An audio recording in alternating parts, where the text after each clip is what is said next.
केवळ नोटिफिकेशन आहे, काही आरक्षण मिळालं नाही आणि कायदेशीर मार्गाने हे झालं नाही, हे केवळ दबावानं झाले असं सदावर्ते आणि भुजबळ हे सातत्याने तुमच्यावर बोलतात. या दोघांचंही असं म्हणणं आहे. काय तुमची प्रतिक्रिया? नाही, त्यांनी काय म्हणायचं त्याच्यावर आम्हाला मराठा समाजाला लक्ष द्यायची गरज. त्यांचा उद्योग आणि धंदा असतील ते राजपत्रित आणि आपल्या पत्रकार बांधवांचा सुद्धा लक्ष देत आहे की ते अधिसूचना तो अध्यादेश सोडणार त्याचं कायद्यात रूपांतर होणार. कायद्यात रूपांतर करायला जसं की राजपत्रित ज्यावेळेस निर्णय झाला, अधिसूचना झाल्या अधिसंख्य पद निर्माण करण्याचा, तो सुप्रीम कोर्टानं रद्द केलेला विषय होता. तरी अधिसंख्या पद निर्माण करायला राजपत्रित करून अधिसंख्या पद निर्माण करून कायदा बनवावा लागला होता, तेव्हा ती टिकले. तसं तुम्हाला ही सगळ्या सवयींची व्याख्या टिकवायची असेल तर राजपत्रित अधिसूचना काढून तुम्हाला त्याचं कायद्यात रूपांतर करावं लागतं. आणि कायद्यात रूपांतर करायसाठी अगोदर 15 दिवस हरकती मागावं लागतात. आणि याचं कायद्यात रूपांतर आता येत्या अधिवेशनात होणार आहे. त्याची जी लागू होईल अंमलबजावणी ती उद्या सोमवारपासून लगेच सुरू होणार आहे. त्यामुळे काही यांचं ऐकायची गरज नाही. आणि मराठीत त्यांचं कधीच ऐकत नाही. यांचा समाज ऐकत नाही. यांनी सांगितलेलं सगळं खोटं. घटना तज्ज्ञ काय म्हणते हे बघायचं मराठा समाजात. घटना तज्ज्ञ काय म्हणतात हे महत्वाचं आहे. उल्हास बापट साहेबांची प्रतिक्रिया बघा, तुम्ही उज्ज्वल निकम साहेबांची प्रतिक्रिया बघा. हे म्हणजे वायाला गेलेली, हे वायाला गेलेली भाजीपाला असल्यासारखा खेळ आहे. यांचं मनावर नाही घ्यायचे का हे वायाला गेलेले लोक. आणि हे वायाला गेलेल्यांचं जर आपण बघितलं तर आपल्या लेकरात वागलं होईल. हे बोलले की आपण म्हणायचं आता पक्क या, उलट मराठीने डोक्यात घ्यायचं. हे बोलले का आपण समजा आपलं पक्क या, ते जर डोळ्याच्याकडे बोलले तर आपण समजा हे काढूच शकत नाही. कधी उलट धरायचं यांचं. त्यामुळे हे यांचं मनावर घ्यायची गरज नाही. समाजाला कळतंय, अभ्यासकांना कळतंय. साहेब हायकोर्टातल्या लोकांनी 3 घंटे रात्रभर केस काढलाय शब्दाचा. हायकोर्टाचे वकील ज्येष्ठ वकील साधा विषय नाहीये. त्यामुळे यांचं मनावर घ्यायची आम्हाला गरज नाही. कायदा पारित झाला तो मराठ्यांच्या हिताचा आहे, त्याला काही होऊ शकत नाही. चॅलेंज होणार नाही असं तुमचं ठाम मत आहे. करायचं असल्यावर कुणी करू शकतो, पण त्याला काही होणार. विरोधात जायचं म्हणलं कुणी जाऊ शकतो. माझी जमीन जरी असली 7 बारे असेल तरी एखादा मय म्हणलं तर तो मान्य न्यायालयापर्यंत जाऊ शकतो. त्याचं काय नसतं, ते मनावर घ्यायची गरज नाही. पण एखादी जमीन आहे, नुसती जमीनच आहे, 7 बारा त्याच्या नावावर नाही, मग मात्र त्याला धोका आहे. इथं जमिनीचा 7 बारा आहे म्हणलं की जमीन पक्की त्याची. सगळ्या स्वाऱ्यांचा अधिसूचना अध्यादेश आला, त्याचा आता कायद्यात रूपांतर होणार. म्हणजे मराठ्यांचा 7 बारा पक्का झाला. वळवळ करायची गरज नाही, यांचं ऐकायची गरज नाही. मराठ्यांनी यांचं गाव ऐकावं. याच वेळेला 1 सप्टेंबर रोजी तुम्ही इथं बसले होते, सुरुवात झाली होती संघर्षाची. आणि आता मुंबईतून तुम्ही इथं बसलात, हीच वेळ आहे. 5 महिने पूर्ण झालेले आहेत. या प्रवासाच्या काळात आता तुम्ही गावकऱ्यांशी संवाद साधला.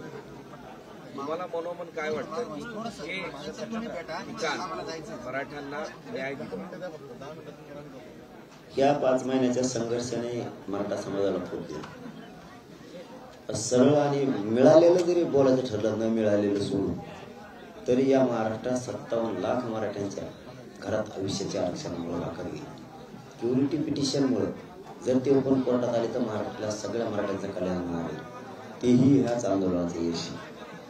57 लाखाला 4-4, 5-5 जणांना जरी प्रमाणपत्र दिली, 2 कोटी मराठी आत्ताच आरक्षणात गेले. याच्यापेक्षा समाजाला काय द्यायचं. आणि सगळ्या सोहळ्याच्या माध्यमातून एकही मराठा आरक्षणापासून लांब राहत नाही. 5 महिन्याचा संघर्ष मराठ्यांचा आयुष्याचं कल्याण करून गेला. एवढा शब्द येतो. या 5 महिन्याच्या संघर्षात मराठ्यांचं आयुष्याचं कल्याण झालं. विरोधक आणि हित करणारा हे दोघं या दुनियात आहेत. त्यामुळे विरोधक असतोच. त्यामुळे त्याची काळजी आपल्याला करायची गरज नाही. जो कायदा 2 महिन्यापासून सरकार त्याला टाळाटाळ करत होतं, शेवटी त्यांना तो मान्य करावा लागला. ते दबाव फिरवावून शब्द नाही.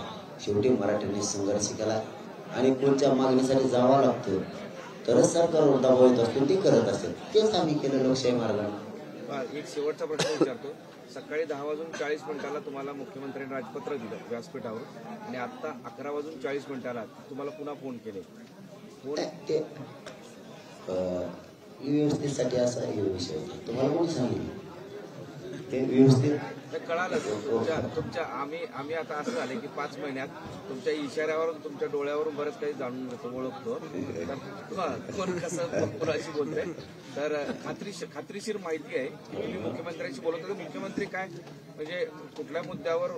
नाही, मुद्दा नाही, हेच की आले होते, सुखरूप सगळे गेले, तुम्ही चांगलं हाताळलं, कायदा पारित झालाय, कल्याण झालंय, जेवढं आम्हाला करता आलं तेवढं आम्ही केलंय.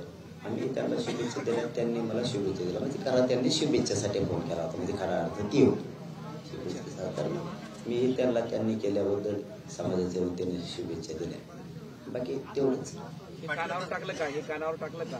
हे जे चालू आहे ना ते काय चॅलेंज होईल हे असंच आहे. आम्हीच कमी दादा यांना काय जाऊ दे, त्याला ते उड्या आणून परत मागे त्याने आत्ताच केलं त्यांना.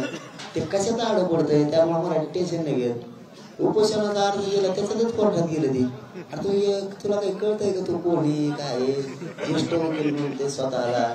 आपण कशाला उपोषणाचा चिल्लर गोष्टी एवढ्या पडायचं, ते कशात पडत आहे. त्यांनी काही दिवसांनी असं करू नये. ते फेपशा त्यांना साहेब लिहून नसते का, त्याच्यावर केस करू नये त्यांनी, मला फेपशी फुकट दिली नाही म्हणून. इतकं गेलेलं आहे ते काय त्यांचं. त्याच्यामुळे ते कशावर हे करत, त्यांचं काय डोक्यात घ्यायची गरज नाही. ते त्यांना सांगायचं काय गरज आहे, आम्हीच खंबीर येतो. पाटील साहेब, आजपर्यंत आपण पाहिलं की विदर्भ, पश्चिम महाराष्ट्र, मराठवाडा असे तुकडे पडले होते. मात्र या एक सर्व तुकड्यांना तुम्ही एकत्र केलं, आज संपूर्ण महाराष्ट्रामध्ये एकत्र मराठा दिसत आहेत. कोण म्हणलं? या आज संपूर्ण महाराष्ट्रात मराठे एकत्र पूर्वी मराठवाडा, विदर्भ, पश्चिम महाराष्ट्र, मुंबई असे एक तुकडे पडले होते. आणि तेच होऊ द्यायचं नाही आपल्याला, म्हणून समाजाला आपण तेच सांगत होतो. प्रत्येक वेळेस खूप दशकानंतर आपली जाती एक झाली, आपल्याला ती जात आता फुटू द्यायची नाही. एकत्र आल्यामुळं बघा केवढा मोठा कायदा पारित झाला. हे लहान कायदा नाहीये, फक्त एकत्र आल्यामुळं कायदा पारित झाला. भुजबळ असं म्हणाले ईडब्ल्यूएस मध्ये तुम्हाला 10% आरक्षण आहे. दुसरं असं की तुम्हाला जे आरक्षण आता उद्या 12 नंतर बघू. 12ला बैठक ठेवली, उद्या बरेचसे मोठे निर्णय घ्यावा लागणार आहेत. त्याच्यामुळे समाजाचे साक्षी उद्या त्याला 12 वाजता बैठक घेऊन पुढचं काय ते ठरवायचं. मंत्री छगन भुजबळ असं म्हणाले की 50% तुम्ही आता सध्या आहात, त्यात ईडब्ल्यूएसचं 10% आरक्षण असताना सुद्धा तुम्ही 17% मराठ्यांना आणण्याचा प्रयत्न करताय. हे मराठ्यांवर अन्यायकारक आहे.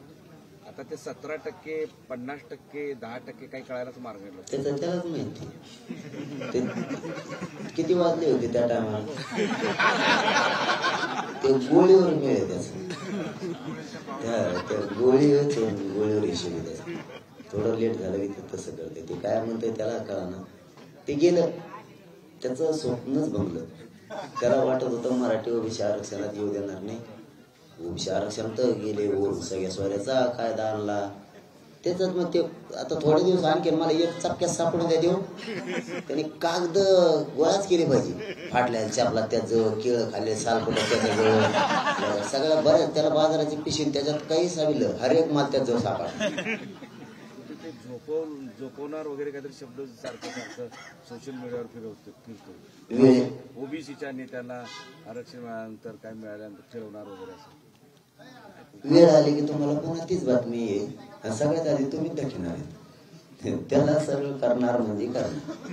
हा, त्याला सुट्टी नाही. त्याने इतकं वाटोळं केलं मराठ्यांचं, कुणीच नाही. एखादी गोष्ट मिळाल्यावर आकस नाही व्यक्त करायचं इतकं. आम्ही केलं ते नाही करायचं.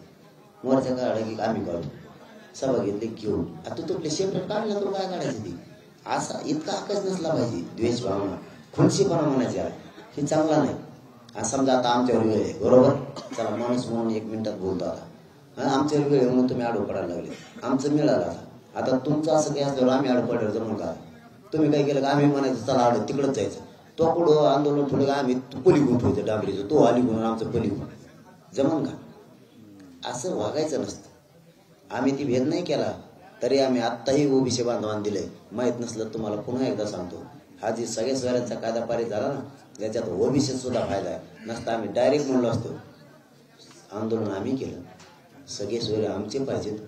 त्यांना कशामुळे फायदा याचा, म्हणजे कायदा आम्ही करायचा, खस्ता आम्ही खायच्या आणि फुकट त्यांना म्हणलं होऊ द्या, गोरगरिबांच्या लेकराचा ओबीसी चांगला होत असला होऊ द्या, ते राजकारण आहे त्यांसाठी गोरगरिबांचं ओबीसीच वाढवलं कशामुळे? आमच्या सगळ्या स्वराला घेऊन द्या, त्यांचं कोण राहिलं असलं त्याला घे मग. ही नियत हे मराठ्यांचे त्यांच्याविषयी साफ. ओबीसीचे नेते म्हणून घेतात. आता तुम्ही पण ओबीसी झाले, आता ओबीसीचा नेता कोण याच्यासाठी महाराष्ट्रात संघर्ष होईल असं वाटायला लागलेलं आहे. हे सांगायचं भंगारचं काय मराठी आम्ही, ओबीसी आम्ही, शेतकरी आम्ही, तिन्ही आम्ही. पाटील साहेब, आता तुम्ही समाजाला शब्द दिला होता आरक्षण, तो पूर्ण केला, आता शेतकऱ्यांच्या प्रश्नावर पुढे तुम्ही लढणार का? मला बोली तरी आराम करून द्या ना, लगेच पेट येतं. दुपारी 12 वाजता बोलताना हे असं म्हणले तुम्ही शेतकऱ्यांचे नेते, तुम्ही मराठ्यांचे नेते. नाही, माझ्या डोक्यात आलं मी काही करू शकतो. त्याचं गणित कोणकडे बघून द्या मला, जशी त्याच्या दिशेने जायचं मला थोडं. आमचे पण सोडवा रात्रंदिवस हो 3 वाजता झोपायला. 100% नाही. धन्यवाद. देश विदेशातील प्रत्येक घडामोडींचे लाईव्ह अपडेट मिळवण्यासाठी आता साम टीव्हीच्या सर्व सोशल मीडिया प्लॅटफॉर्मला लाईक, फॉलो आणि सबस्क्राईब करा. तसंच सर्व नोटिफिकेशनसाठी बेल आयकॉन प्रेस करायला विसरू नका.